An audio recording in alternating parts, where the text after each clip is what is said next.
5th largest killer Alzheimer's అండి. So Alzheimer's ఏంటి, అసలు అల్జైమర్స్ రావడానికి కారణాలు ఏంటి,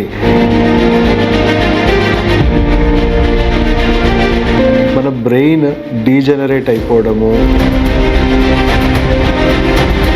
ఇంట్లో వాళ్ళని కూడా గుర్తించలేకపోవడము, ఎక్కడున్నాను ఏంటి అనేది కూడా పరిస్థితి తెలియకుండా పోవడము,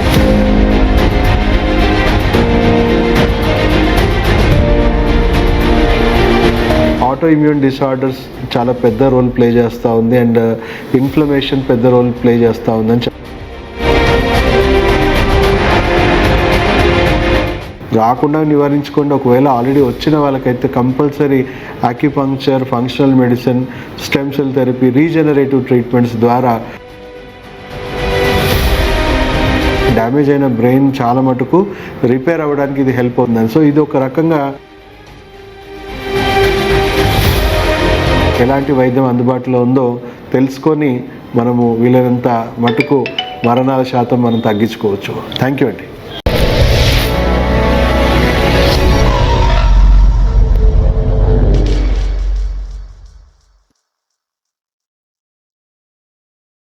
ప్రేక్షకులకు నమస్కారం. నేను మీ డాక్టర్ పిఎస్ సాగర్.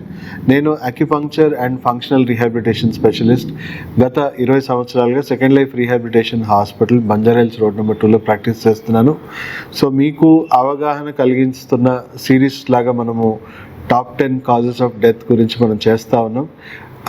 సో ఈ ప్రపంచంలో టాప్ 10లో అంటే ఎలాంటి రోగాలు మనకు ఉన్నాయి, ఎలా వస్తున్నాయి, వాటి కారణాలు ఏంటి, వాటిని రాకుండా మనం ఎలా అడ్డుకోవాలి, అండ్ వచ్చాక వాటికి ఎలాంటి వైద్యంతో మనము పూర్తిగా బయటపడే అవకాశాలు ఉన్నాయో మనము అవగాహన కలిగిస్తున్నాం. సో దాంట్లో ఈరోజు మనం చాలా ఇంపార్టెంట్ టాపిక్ తీసుకుంటున్నాం. 5th largest killer, 5th 6th కొంచెం అటు ఇటు షఫల్ అవుతుంది, బట్ టాప్ 10లో ఉంది అల్జైమర్స్ అండి.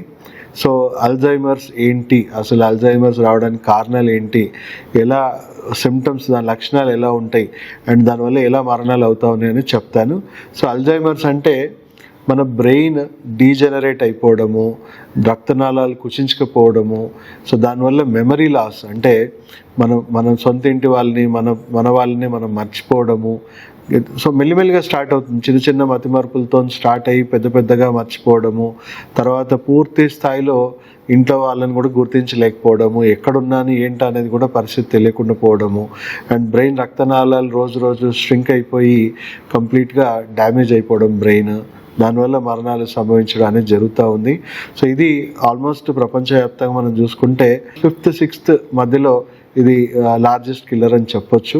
సో ఇటీవలే దీనికి కారణాలు ఏంటి అనేది మనం చూసుకుంటే ఆటో ఇమ్యూన్ డిసార్డర్స్ చాలా పెద్ద రోల్ ప్లే చేస్తూ ఉంది అండ్ ఇన్ఫ్లమేషన్ పెద్ద రోల్ ప్లే చేస్తూ ఉందని చెప్తా ఉన్నారు. సో మీకు ఆల్రెడీ ఎన్నో వీడియోస్లో మనం చెప్పడం జరిగింది. సో ఇవి ఏవి వైరస్ బ్యాక్టీరియాతోని డెవలప్ అవుతున్న డిసీజెస్ కావు, ఇవి పూర్తి స్థాయిలో జీవనశైలి వ్యాధులే. సో దాన్ని ఎలా నివారించాలి అనేది ఫస్ట్ మనం మొదలు పెడదాం. సో మీ ఇంట్లో వాళ్ళకి ఈ అల్జైమర్స్ రాకుండా ఉండడానికి మీరు ఎలాంటివి పాటించాలో చెప్తాను. ఫస్ట్ థింగ్, ఇన్ఫ్లమేషన్ ఎందుకు వస్తుంది, మనం టైంకి తినట్లేదు, లేదా రాంగ్ ఫుడ్ హ్యాబిట్స్ ఉన్నాయి, wrong habits, toxic life style ఉంది, మనకి స్ట్రెస్, నిద్ర ఇవన్నీ లేకపోవడం వల్ల మన బాడీలో మన గట్ హెల్త్ డిస్టర్బ్ అయిపోయి మనకు బాడీలో తీవ్రమైన టాక్సిన్స్ ఇవన్నీ పేరుకుపోయి మన బాడీలో ఇన్ఫ్లమేషన్స్ అనేవి క్రియేట్ అవుతాయి. అలాగే గట్ హెల్త్ 70% ఇమ్యూనిటీ మన గట్ హెల్త్లోనే ఉంటుంది కాబట్టి ఇమ్యూన్ సిస్టమ్ కూడా డిస్టర్బ్ అవుతుంది.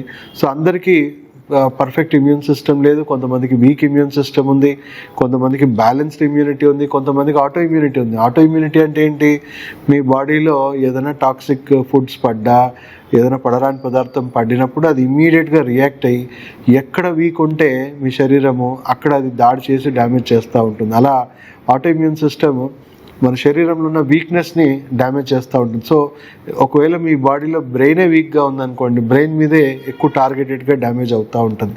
సో ఇన్ఫ్లమేషన్స్ అంటే ఒక రకమైన టాక్సిక్ హీట్ మనకు హార్ట్, బ్రెయిన్కి, వెన్నుపూసకి, అన్ని పార్ట్స్కి తగిలి లాస్ట్కి బ్రెయిన్కి తగిలి సో డీహైడ్రేట్ అయిపోవడం, అథెరోస్క్లెరోసిస్ అంటే హార్డనింగ్ ఆఫ్ ఆర్టరీస్, అంటే దానివల్ల ఆర్టరీస్ ష్రింక్ అయిపోవడం, దానివల్ల లెఫ్ట్ బ్రెయిన్ రైట్ బ్రెయిన్ మధ్యలో సింక్రనైజ్ బాడీ బ్యాలెన్స్ తగ్గిపోవడము, మతిమార్పు రావడం చిన్నగానే స్టార్ట్ అవుతాయి. ఏవి కూడా రాత్రి కావు, మెల్లిమెల్లిగా మతిమార్పులకు మన లక్షణాలు చూస్తూ ఉంటాం. అలా మెల్లిమెల్లిగా ఫ్యామిలీని కూడా మర్చిపోయి మెల్లిమెల్లిగా బ్రెయిన్ డ్యామేజ్ అయిపోతూ ఉన్నాయి.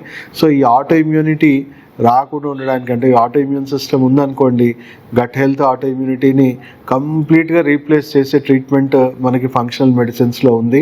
ఫంక్షనల్ మెడిసిన్, యాక్యుపంక్చర్ ట్రీట్మెంట్ ద్వారా మనం చేయొచ్చు. యాక్యుపంక్చర్ ఏం చేస్తుంది, బ్రెయిన్ సంబంధించిన రక్తనాళాలని నైట్రిక్ ఆక్సైడ్ ఉత్పత్తి పెంచి దానివల్ల రక్తనాళాలు డైలేట్ అయ్యేలాగా చేసి సర్క్యులేషన్ ఫ్లోని మళ్ళీ రిస్టోర్ చేస్తుంది.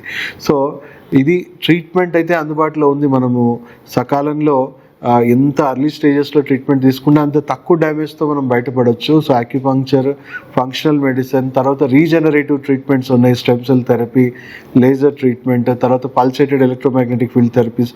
సో ఇలాంటి ట్రీట్మెంట్స్ ఆల్రెడీ అందుబాటులో ఉంది. దానివల్ల ఎంత అర్లీగా, ఎంత తక్కువ డ్యామేజ్తో మనం మొదలు పెడితే అంతకు మించి ఇంకొక డ్యామేజ్ అనేది ఇంకో స్టేజ్ పెరగకుండా మనం ఆపొచ్చు. అండ్ ఆల్రెడీ జరిగిన డ్యామేజ్ని కూడా మనము ఎంతో కొంత రీజనరేటివ్ స్టేటస్తో రికవర్ చేయొచ్చు. సో ఫస్ట్ ఆఫ్ ఆల్ రాకుండా చేయడానికి మనము, నేను ఆల్రెడీ చెప్పినట్టు diet, life style, stress management techniques follow అవ్వడమే కాకుండా బ్రెయిన్ హెల్త్ ఎన్హాన్స్మెంట్కి మీరు గుంజీలు తీయడం బెస్ట్ ఎక్సర్సైజ్. బ్రెయిన్కి సూపర్ బ్రెయిన్ యోగా అని చెప్తాం మనము. సో గుంజీలు తీసే ప్రక్రియలో ఏమవుతుందంటే లెఫ్ట్ బ్రెయిన్ రైట్ బ్రెయిన్లో సింక్రనైజేషన్ పెరుగుతుంది, బ్లడ్ పంపింగ్, న్యూరాన్ పంపింగ్ అనేది బాగా మెరుగుపడుతుంది. దానివల్ల బ్రెయిన్ మెల్లిమెల్లిగా సూపర్ బ్రెయిన్గా, అంటే ఇంకా హెల్తీగా మారుతూ ఉంటుంది. దానివల్ల మీకు సూపర్ బ్రెయిన్గా మారి ఆ లక్షణాలన్నీ కూడా మీకు తగ్గుతుంది. సో ఇది ఒక మెయింటెనెన్స్ పరంగా కూడా మన పూర్వీకులు మనకి ఇచ్చిన ఒక అద్భుతమైన గిఫ్ట్ అనొచ్చు.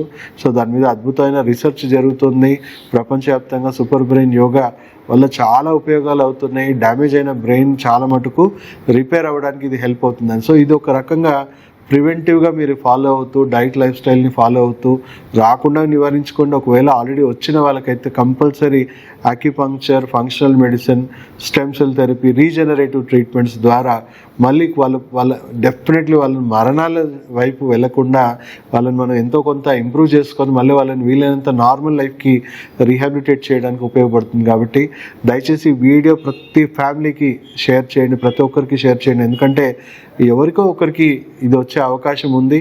సో రాకుండా నివారణ చర్యలు కూడా పాటించండి. వచ్చాక ఎలాంటి వైద్యం అందుబాటులో ఉందో తెలుసుకొని మనము వీలైనంత మటుకు మరణాల శాతం మనం తగ్గించుకోవచ్చు. థ్యాంక్ యూ అండి.